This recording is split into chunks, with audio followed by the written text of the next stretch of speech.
So I just want to point out, I have a serious sports bra tan line happening right now. I've been running outside. My asthmatic self has been running outside and I have a serious sports bra tan. So enjoy that. Hello, beautiful people. Welcome to this video. Happy to have you. Today we're going to talk about how to speak calm and confidently. So if you want to learn how to do that, just keep watching.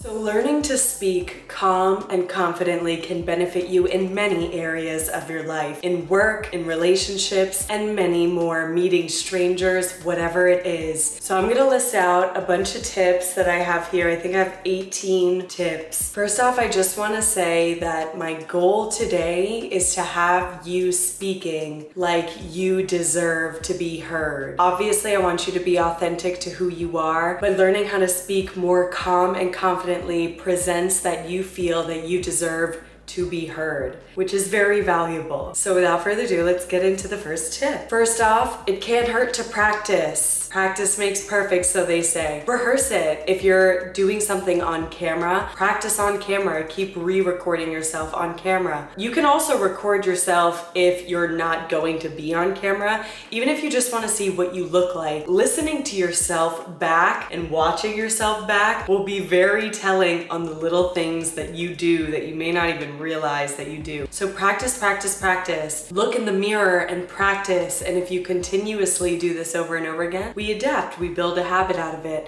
And soon enough, before you know it, when you're interacting with people, it will come naturally. The next one is don't articulate a statement as a question. It's when you frame things in an upward arc when it's not a question. So some examples of this might be,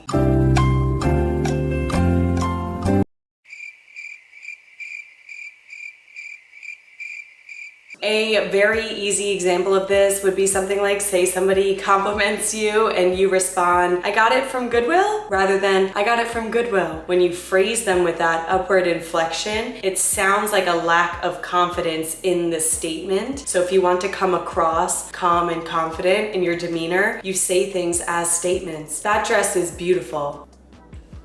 Downward inflection.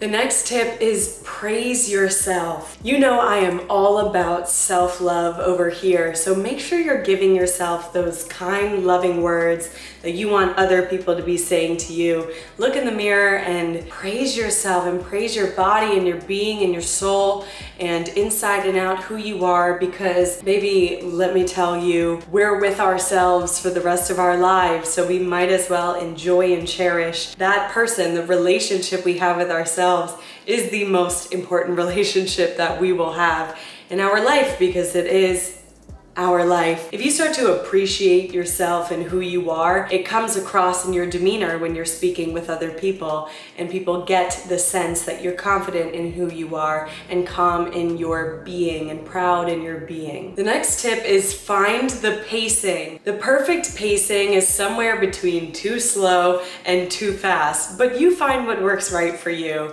If you're somebody who's naturally a fast talker because you're enthusiastic, I'm not gonna rob you of that. But generally speaking, if you want to seem calm, cool, and collected, you have to find that perfect pace that's not so slow that people start to lose interest, but not really so fast that I'm barely, it just seems like you have so much energy and I'm really trying to keep track of what you're saying, but there's this like nervousness that's talking really, really fast. And so find your pacing, what pacing sounds calm, cool, and collected to you. The next important tip is your volume. Okay, this is coming from somebody who is naturally a very loud person. Okay, I'm a New York Italian. Okay, I can get very loud. Generally speaking, again, if you want to come off calm and confident, you have to find that perfect volume. You're not so loud that it's demanding everybody hear you, nor are you really quiet where people have to struggle to hear you. It's finding that perfect tone where I am hearing your clear, loud enough diction. I'm clearly understanding what you're saying. Finding that right volume will present you as very confident. I deserve to be heard. I don't have to demand demand that people hear me by being overly loud. I deserve to be heard right here at this tone. But again, I say that as somebody who tends to get very, very loud naturally when I get excited about things. I've been told by many people in my life I'm very loud. Hopefully my AC just kicked on. I really hope that it's not gonna end up being too loud in the background. If it is, I apologize in advance. The next tip for being calm and confident is your body language. How you're presenting your body language always says so much about your confidence. You've heard this before. Keep your feet planted, your shoulders back, chin up. You don't need it too far up nor too far down. Find that place that's just proud, and ground yourself in your stance, and feel free to use your hands. If you have a tendency to put your hands in your pockets a lot or hold them in a certain position for a long extended amount of time, that could reflect nervousness. So use your hands as you speak. I'm Italian, so we're all about the hands, but it shows that you're comfortable in your body, you're fluid in the way that you're speaking, in your motions. Yes, and you can use it to your advantage. It draws people's attention when when you use your body language more, it's more alluring and it's more appealing to interact with, rather than just being with somebody who is talking to you just like this and there's not really a lot happening with their body, just being very, very still like that. The energy is very different. For me, the moment that I'm standing with my hands in one place, I immediately feel like I'm giving off this nervous energy. So open yourself up, open your body up, and feel free to use your hands, baby. Tap into that inner Italian and use those hands. So the next tip for being calm, obviously, is getting into that state of calm. So I know all of us, it's hard to be calm sometimes in this world that wants us to be hectic and stressed all the time. Trust me, I know. But practice things that make you feel calm, whatever it is for you. For me, it's meditation, and also just remembering that I am not my emotions. I am my consciousness that's looking at this person and saying, wow, she experiences all these different crazy emotions, but I am not that. I am the consciousness that is aware of these things that I'm feeling. And just tapping into that and getting into my meditative state and doing breath work and breathing into experiences and letting them flow through me rather than feel attacked by everything that's happening. Just letting it flow and breathing through it every time something comes up. Remaining in that state of calm, people pick up on that energy. I know you guys experience it when you're around somebody new or just around people in general. Every single person has a different energy, and some of them make you want to run. Some of them make you want to pull your hair out. Some of them make you want to hit your head into a wall. It's just people have very different energies, and some of them can be so draining and tolling to be around. So keep your energy calm and open, especially when you're in a position that you really want to be presenting yourself in a cool, calm, confident manner. Keep that energy open and yes, I am at peace. I am feeling good today. I'm breathing into my body. I'm breathing into who I am. I'm breathing into this moment. So nice to meet you. That calm energy will take you so far because it's so magnetic. It's so relieving for people to be around. I know you all have been in the presence of somebody that just makes you want to take a breath, it's so refreshing to be around them because they aren't such this energy. You just get to breathe around them. And oh my gosh, is it addicting to be around people that have that energy. So if you can really tap into that and really magnify on that,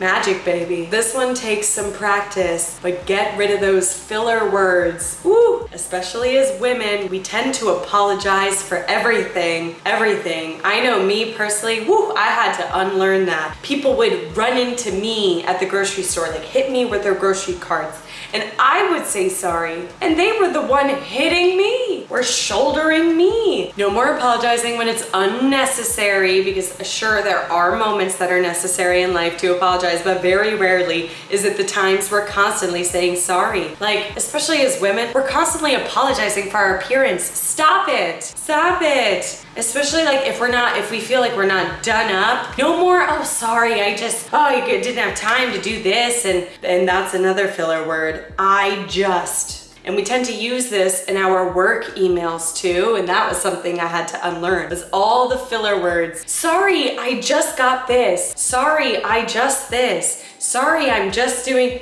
No, we are cool, calm, and confident now. So we make statements. I am sending you this right now. No more, sorry, I just sent this, the word just, we overuse it a bit much, and apologizing. So we don't have to apologize for speaking. Like ladies especially, but anybody that feels this way, we deserve a space in this world. And I know we have been taught by society that we don't deserve a voice and that women are meant to be quiet and reserved and dainty. No, we can demand the space and we can have our voices heard and we can fill the space and be and laugh out loud. Please embrace that and no more apologizing for being a woman. But anybody that feels like they have to apologize for their existence, for speaking, for being who they are, no more. We throw that shit out today. You are who you are. Own it. We need what makes you unique in this world. We need it. We need it because we don't want a world where we're all the same. Where's the flavor? Non-existent. We need what makes you unique, what you serve to this world, because whatever it is that you are is exactly what we needed from you to make this world full. You make this world full. Every single person adds to this experience. Please remember that and stop using filler words. Keep practicing not using filler words. And obviously this goes with a lot of ums. I'm gonna talk about those and how you can try to cut out those two a little bit later. The next thing is to have a positive attitude. And I don't mean it has to be overly bubbly or anything like that, but a positive attitude does open up your energy, and this can go a long way for if you're speaking in a confident manner for people to really listen to you and to connect with you and resonate with you. If you do it in a way that's like a very open energy. So I'm not saying that you have to be all yippee-yay about everything, especially if you're doing a speech or you're doing something that's not necessarily like super happy. But if you're just keeping this energy open, that's, I want to be here and I want to tell you this thing that I'm telling you, and I think you're really going to enjoy what I'm telling you.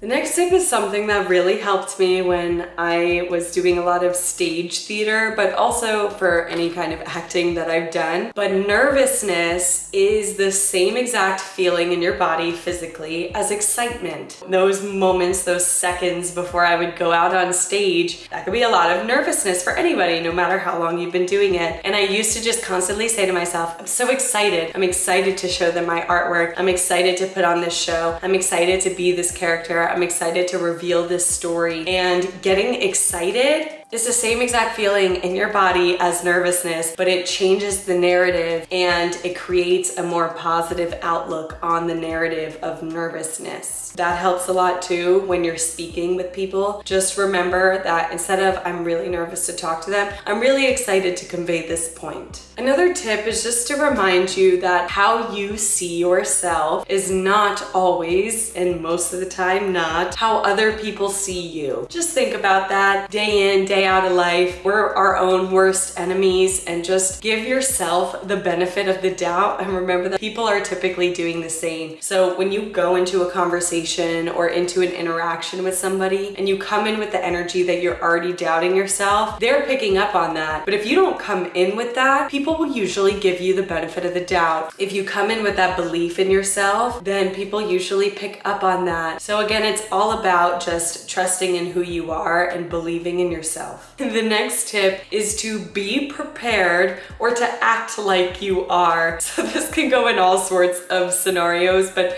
more particularly, I'm talking about the workplace. If you are having to have a serious conversation with somebody, either it would be very beneficial to you to actually be prepared to have practiced this and know maybe what you're going to say in advance. But if you're not actually prepared, Act as if you were.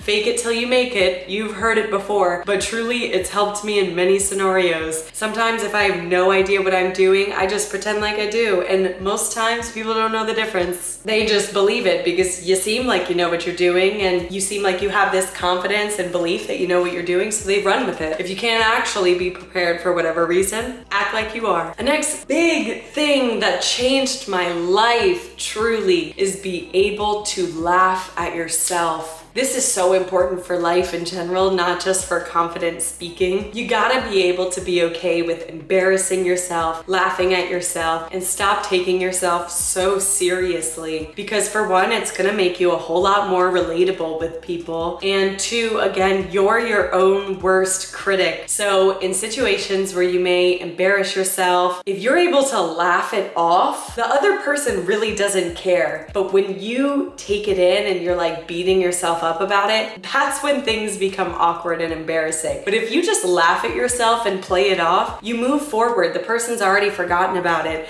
You're on to the next thing. If you can just be silly in who you are and be authentic in who you are and laugh at yourself and not take yourself so seriously. Being in acting school, if you beat yourself up about one little slip up that may have happened in the beginning of the monologue, then the rest of the monologue is going to be 10 times harder to do because you're so caught up in that first one that it's wrecking the rest of your confidence for the rest of the way through. But if you're able to just laugh it off and keep playing and going through it, that confidence is going to carry you into the rest of it and people will still be riding with you. They will have forgotten the mistake because you carried it through the rest of the way. But if you hold on to it, you're like, oh, I'm sorry, that was so awkward, my bad, all the things that we do to, oh no, it's that behavior, that's the embarrassing part, not the actual thing that you did. I feel like people with the best charisma are the ones that are able to laugh at themselves.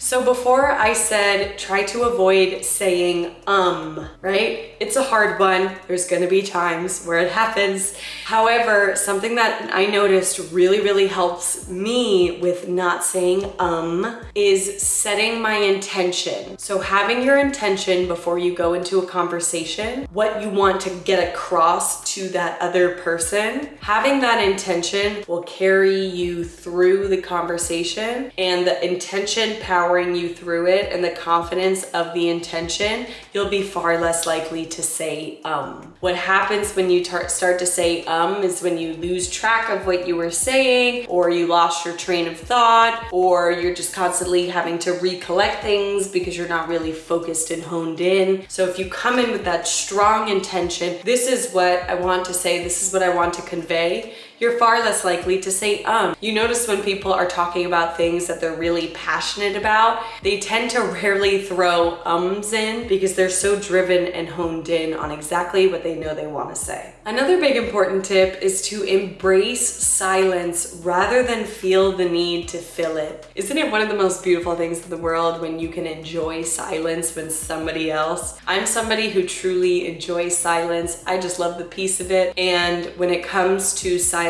situations with other people, whether it's as intimate as like in a car or any sort of scenario where there's a moment of silence that happens, sometimes you do not need to jump to try to fill that silence. Sometimes you can just embrace it for what it is, because if you feel the need to fill every single silence, sometimes it can convey as a sign of nervousness. Obviously, there's a time and a place for each scenario like this. You don't always have to speak in order to be heard, and sometimes allowing those silences with confidence and calmness can be some of the most beautiful moments and interactions you'll have with people. So allow them to happen. Another big pointer I may have mentioned before is to believe in what you're saying. You gotta believe you before anybody else is gonna believe you. The best salesmen believe in what they're selling, and you're selling you.